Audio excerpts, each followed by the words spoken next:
बिस्मिल्लाहिर्रहमानिर्रहीम। अस्सलाम वालेकुम। नामरोज़ टीवी, मैं हूं मारिक जावेद। हमारे एक दोस्त हैं इस वक्त कराची से हमारे साथ, चलते हैं उनके पास क्योंकि वो वैक्सीन लगवा के आए हैं। पूछते हैं वहाँ की सूरत हाल और ये कुछ कहना भी चाहते हैं। जी अस्सलाम वालेकुम। वालेकुम सलाम वरहमतुल्लाह।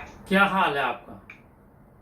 मैं ठीक हूँ, खैरियत से हूँ। आप सुनाइए, खैरियत से हैं? अल्हम्दुलिल्लाह। अच्छा, आपने वैक्सीन लगवाई कराची में, तो बताएंगे हमारे नाज़रीन को क्या हालात है वहाँ पे? वैक्सीन मैंने 4 मई को लगवाई है सुबह, और अच्छा हालात हैं, अच्छा रिस्पांस है पब्लिक का। और गवर्नमेंट की इस बात को बहुत सराहा जा रहा है कि उसने कौम के मुस्तकबिल के लिए और इस वैक्सीन लगाने की बड़ी सहूलतें मैसर कर रखी। जी,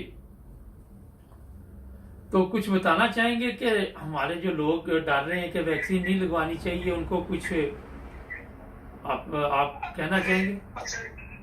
जी जी, बात ये है कि लोगों के पास डिस इन्फॉर्मेशन बहुत ज्यादा है। मैं समझता हूँ दुनिया एक ही सिमत पे चल रही है इस वक्त वबा की सूरत में। सबको वही कुछ है जो पाकिस्तान में है।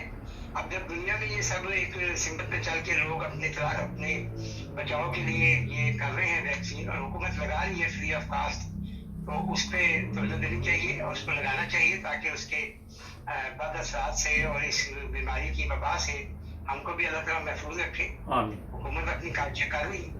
अच्छा, तो थोड़ा सा बताएंगे, जब आप वैक्सीन लगवाने कराची कहाँ पे गए थे आप?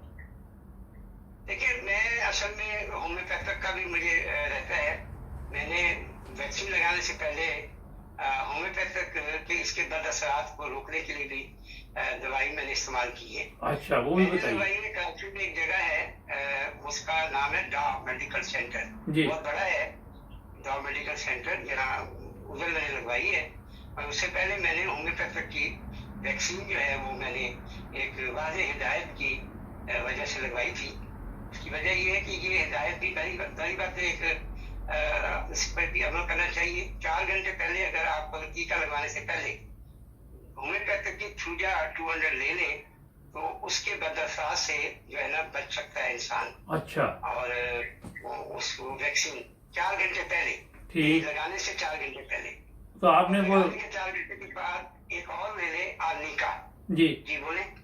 तो आपने भी ये इसी तरह किया, 4 घंटे पहले ये ली? जी बिल्कुल बिल्कुल, मैंने एक दिन पहले ये दवाई खरीदी। अच्छा। और उसके बाद मैंने इस दवाई के खरीदने के बाद इस पर मैंने अमल किया, और 6 बजे मैंने सुबह फजर की नमाज के बाद ये खुराक ले ली, और मैं चला गया वहाँ डॉ मेडिकल सेंटर जी। और वहाँ मैं अपने इस इंतजार में कि मुझे 10 बजे तक लग जानी चाहिए थी, मगर वहाँ का रश देख कर मुझे एहसास हुआ ये तो रश मुझे 3 बजे से पहले नहीं लगेगा इंजेक्शन, तो वो दवाई का मुझे फायदा नजर नहीं आया। अच्छा। बहरहाल ऐसे असबाब बन गए कि मैं 9:45 बजे मुझे इंजेक्शन लग गया था। क्या किस तरह बन गए, क्या हुआ वहाँ पे जाके? आपने कहा कि मैंने कोई 4 घंटे पहले कोई दवाई ली थी तो आप मुझे जल्दी लगा दें, या क्या हुआ?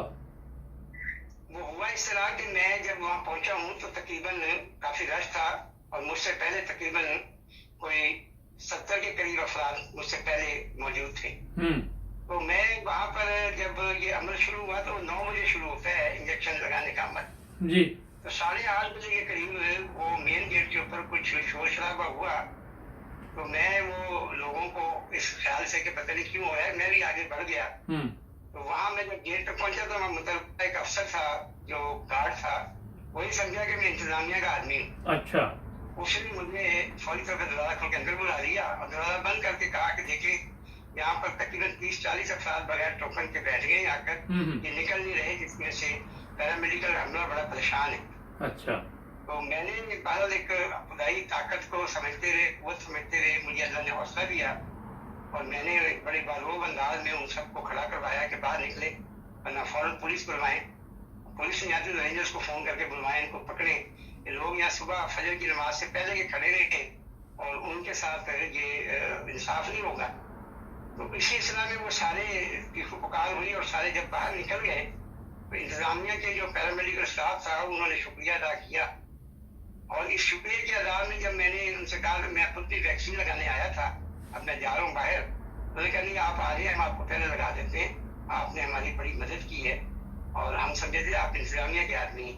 तो इस तरह मैं पहला आदमी था उस पूरे हाल में जिसको सबसे पहला वैक्सीन लगा और कार्ड बनाया गया बकायदा मेरा।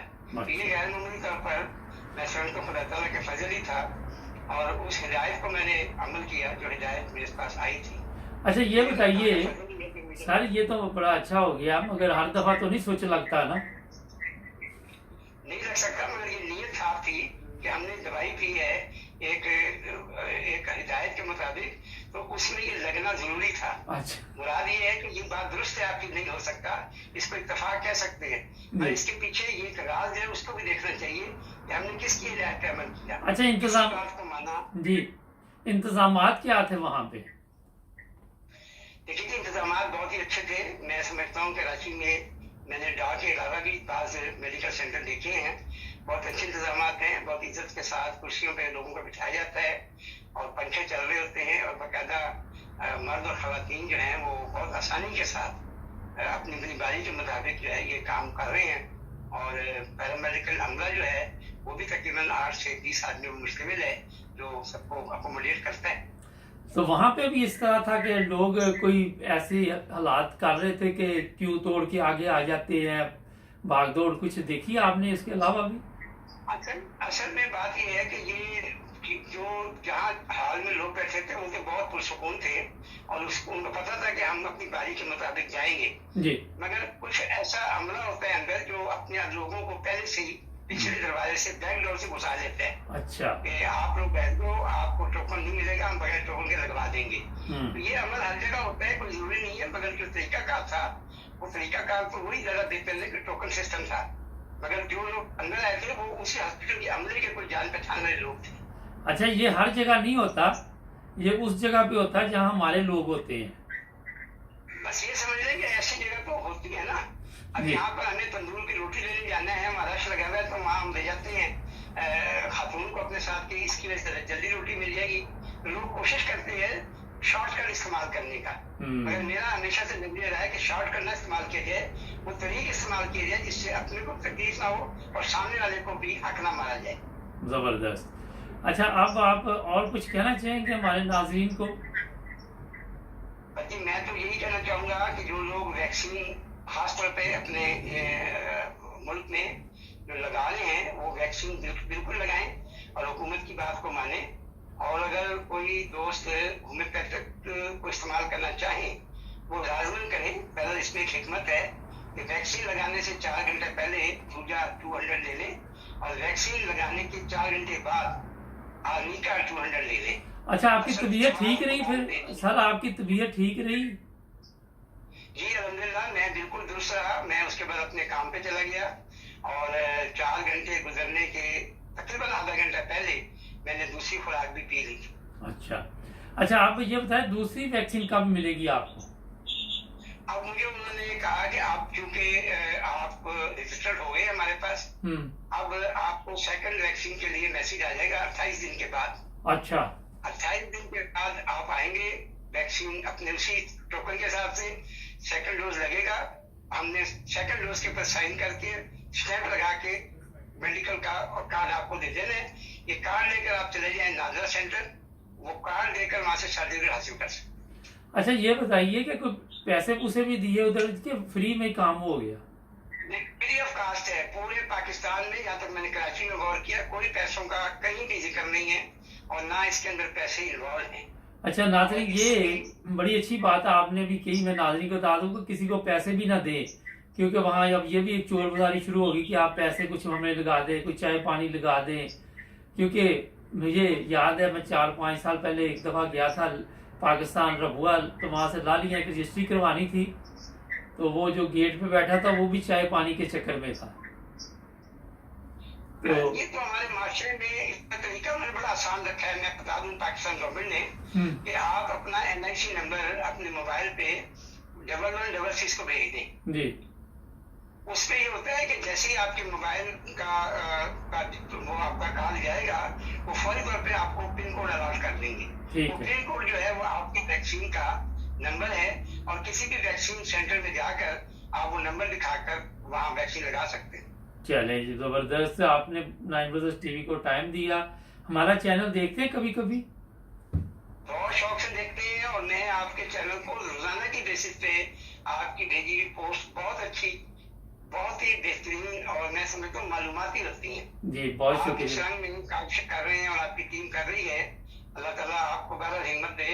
इस माशरे से लड़ना आसान काम नहीं है, मगर आप वो हकायक पेश कर रहे हैं जिसका माशरा एक अच्छी तस्वीर लेके उभर सकता है। जी, बहुत शुक्रिया। आपने 9 ब्रदर्स टीवी को टाइम दिया। नाज़रीन, बहुत ही प्यारी शख्सियत, और आज उन्होंने आपको बताया कि वैक्सीन किस तरह लगवानी है और किस तरह आप बेहतर रंग में अपनी केयर कर सकते हैं, और ये भी बताया कि वहाँ पे गवर्नमेंट के जो इदारे हैं वो बड़ा अच्छा तावन कर रहे हैं। देखिए, जो चीज़ अच्छी होती है वो भी आपके सामने लेके आते हैं। ये ना आप कहें कि हम वही चीज़ लेके आते हैं जो अच्छी नहीं है ना, जो तारीफ के काबिल है वो भी सामने ही है। तो हमारे चैनल को मैं आपका शुक्रिया अदा करता हूँ, आपके चैनल की टीम का भी। जी, आपने मुझे वक्त दिया और मुझे अपने इज़हार का, ख्याल के इज़हार का मौका दिया। जी, बहुत शुक्रिया। जुड़े रहे 9 ब्रदर्स टीवी के साथ। हमारे चैनल को सब्सक्राइब करें। मिलेंगे अगले प्रोग्राम में। अल्लाह हाफिज। ओके जी, अल्लाह हाफिज।